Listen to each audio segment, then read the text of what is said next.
રાજ્ય સરકાર પાણી માટે અનેક યોજના અમલમાં લાવે છે, જ્યારે તંત્રની બેદરકારીથી લોકો પીડાય છે. ઝાલાવાડમાં ભર ઉનાળે પાણીનો પોકાર, ચૂલામાં મહિલાનો હોબાળો. ગુંદિયાળામાં અપૂરતું પાણી આવતું હોવાથી ગામજનો દ્વારા જલભવનમાં લેખિત રજૂઆત.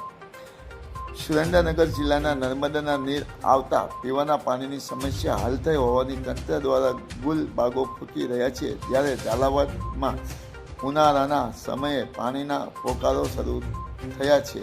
ચુડા તાલુકાના જોબારા, નવી મોરવાડ, જૂની મોરવાડ, સતરિયાણા ગામોમાં પીવાના પાણીની સમસ્યા ઊભી થતાં સોમવારે મહિલાએ ચુડા મામલતદાર કચેરી દોડી ગઈને હોબાળો મચાવ્યો હતો. ચુડા તાલુકાના જોબારા, નવી મોરવાડ, જૂની મોરવાડમાં સહિતના ગામોમાં પાણીની પરિસ્થિતિ